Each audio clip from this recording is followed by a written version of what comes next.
தெய்வம் நீ என்று உணர் யூடியூப் சேனல் உங்களை அன்புடன் வரவேற்கிறது.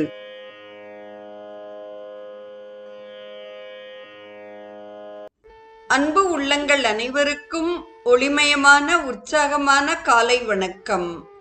செங்கதிர் தேவன் சிறந்த ஒளியினை தேர்கின்றோம், அவன் எங்கள் அறிவினை தூண்டி நடத்துக என்ற பகலவ பிரார்த்தனையுடன் இன்றைய நிகழ்வு உதயமாகிறது. இன்றைய ஸ்ரீ சௌரம் நிகழ்வில் சுந்தர காண்டத்தில் தந்தேன் இலங்கையை 2ஆம் பகுதி குறித்து நாம் சிந்திக்க இருக்கிறோம். விபீஷணன் மனத்திலே வேதனையுடன் எழுந்து, அண்ணா, தாங்களோ சகல சாஸ்திரங்களிலும் கரை கண்டவர், இங்கு கூடியிருப்போர் தங்கள் தங்கள் அபிப்பிராயங்களை எடுத்து கூறியதை கேட்டீர்கள். நான் சொல்லப்போவதை நன்கு சிந்தித்து ஆலோசனை செய்ய வேண்டும் என்று கேட்டுக்கொள்கிறேன். நம்முடைய பெருமையை நாடு அறியும் நான்முகன் வம்சத்தில் பிறந்த தங்களுக்கு இன்னொருவர் எந்த காரியத்தையும் எடுத்துச் சொல்ல தேவையில்லை. எது தர்மம் எது அதர்மம் என்று பகுத்து அறிந்து செயல்படும் திறமை தங்களிடம் உண்டு. தர்மத்துக்கு விரோதமின்றி நடப்பவனுக்கு 3 உலகங்களும் அடிபணிந்து நடக்கும். ஒருவன் தர்மத்தாலும் தவத்தாலும் மேன்மையான இடத்தை அடைந்தால் அவன் அதை என்றைக்கும் நிலைநிறுத்திக் கொள்ள தர்ம மார்க்கத்திலிருந்து சிறிதும் வழுவாது நடந்து வர வேண்டும். அவன் என்றைக்கு அதர்ம மார்க்கத்தில் நுழைகிறானோ அன்றே அவன் அழிவு காலம் தொடங்கி விடுகிறது அன்றோ. அப்போது அவன் சேமித்த புண்ணியங்களும் புருஷார்த்தங்களும் அவனை காப்பாற்றாது. தேவர்களும் அவனை கைவிட்டு விடுவர். அவன் ஆராதிக்கும் தெய்வங்களும் அவனிடமிருந்து ஒதுங்கிவிடும். இது எங்கும் காணப்படும் உண்மையான நிலை. அண்ணா, உங்களுக்கு புத்தி கூற நான் வரவில்லை. நம்முடைய வம்சத்துக்கு ஏற்பட இருக்கும் அழிவை தடுத்து நிறுத்த வேண்டும் என்று சொல்கிறேன். அன்றைய தினம் நான் என்ன கூறினேனோ அதையே இப்போதும் சொல்கிறேன். தங்கள் அந்தப்புரத்தில் இல்லாத பெண்களா?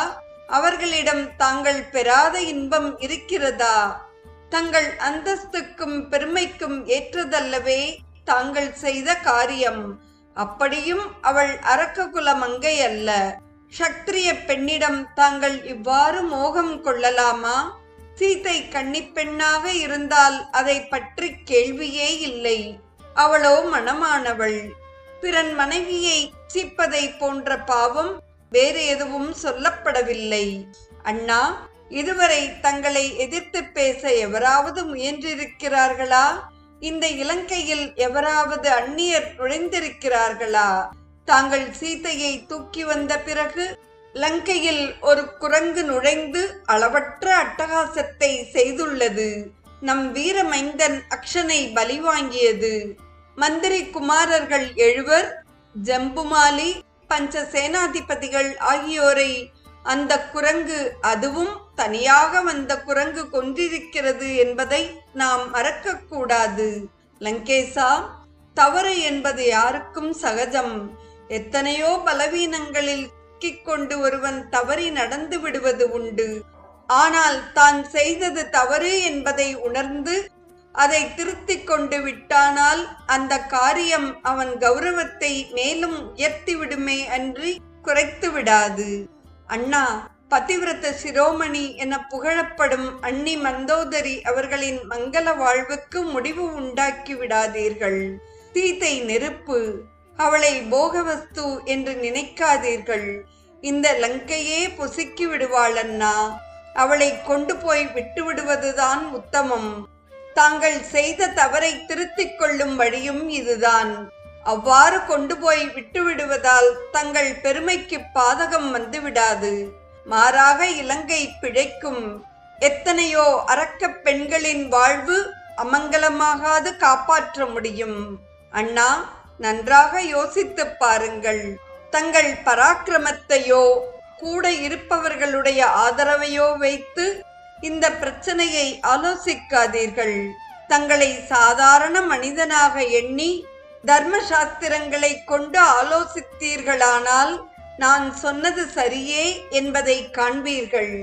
அண்ணா, இவ்வளவு தூரம் ஆன பிறகு எவ்வாறு சீதையை கொண்டு போய் விடுவேன் என தாங்கள் தயங்கலாம். எனக்கு அனுமதி கொடுங்கள். நான் அந்த பணியை மகிழ்ச்சியோடு ஏற்றுக்கொள்கிறேன். நானே சீதையை அழைத்துச் சென்று ராமனிடம் ஒப்படைத்து அவர்களிடம் மன்னிப்பு கேட்டு நட்பை பெற்று வருகிறேன் என்று கூறும் பொழுது சபையில் குழுமியிருந்தவர்கள் வெறுப்புடன் விபீஷணனை நோக்குவதைக் கண்டான் ராவணன். இந்திரஜித் கோபத்துடன் கால்களை தரையில் உதைத்தான். அதையும் கவனித்தான். அவன் மீசை துடித்தது. விபீஷணனுக்கு என்ன நேர்ந்து விட்டது? அவன் ஏன் இவ்வாறு தொடை நடுங்கியவனாகிவிட்டான்? கௌரவத்தையே காலடியில் போட்டு மிதித்து விட்டானே, அதுவும் அத்தனை பேர் முன்னிலையில் இவ்வாறு செய்து விட்டானே. விபீஷணா என்று அண்டம் அதிர கூப்பிட்டான். அண்ணா, நான் சொல்வது தங்களுக்கு பிடிக்கவில்லையா? நோயாளி பிழைக்க வேண்டுமானால் மருந்து கசப்பாக இருந்தாலும் குடித்தாக வேண்டுமே. கசப்பாக இருக்கிறதென்று மருந்தை ஒதுக்கிவிட்டால் அவன் பிழைப்பது ஏது என்று அவன் கோபத்தை லட்சியம் செய்யாது பேசினான் விபீஷணன். போதும் உன் அபத்த பேச்சு, நிறுத்து விபீஷணா என்று சீறினான் ராவணன். அண்ணா என்று ஏதோ சொல்ல வாயெடுத்தான் விபீஷணன்.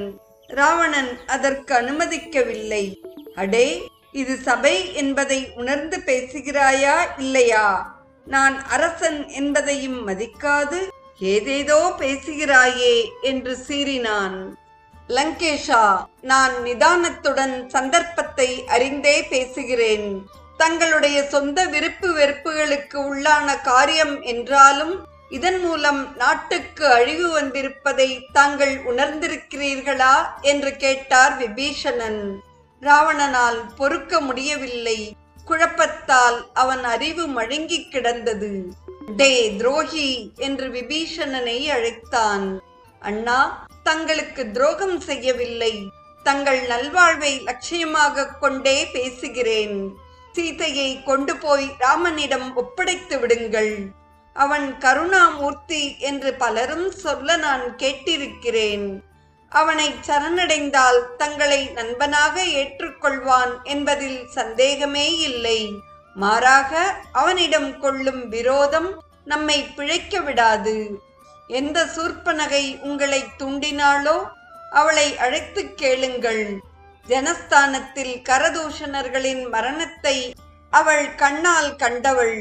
தான் ஒருவனாக வில்லை மட்டும் ஆயுதமாக கொண்டு முகூர்த்த நேரத்தில் 14,000 வீரர்களை அழித்த அவன் வீரம் சாமான்யமா? அவனுக்கு இந்த லங்காபுரியை அழிக்க அதிக சிரமம் ஏற்படாது. மற்றொன்றையும் நினைவுபடுத்திக் கொள்ளுங்கள். வாலியின் பராக்கிரமம் என்ன? ஒரே பாணத்தால் வாலியை ராமன் கொன்றிருக்கிறான். விபீஷணா என்று கத்திய ராவணன் கத்தியை உருவிக்கொண்டு எழுந்தான். அவன் கண்களில் கனல் வீசியது. அதைக் கண்டு மந்திரிகள் நடுங்கினர். அடே துரோகி, நீ தப்பிப்போய் என் தம்பியாய் பிறந்து விட்டாய். இல்லையேல் இந்நேரம் தலை துண்டாகி இருக்கும் என்று பொங்கி வரும் கோபத்தால் சீறினான் ராவணன்.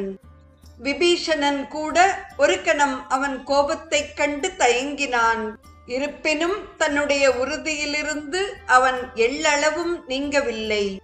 இந்நிகழ்வின் தொடர்பை நாம் நாளையும் தொடர்ந்து சிந்திக்கலாம்.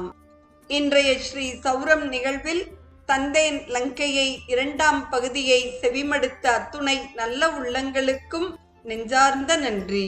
மீண்டும் நாம் நமது பயணத்தை ஆதவ சிஷ்யன் ஆஞ்சநேயனோடு நாளையும் தொடர்ந்து பயணிப்போம்.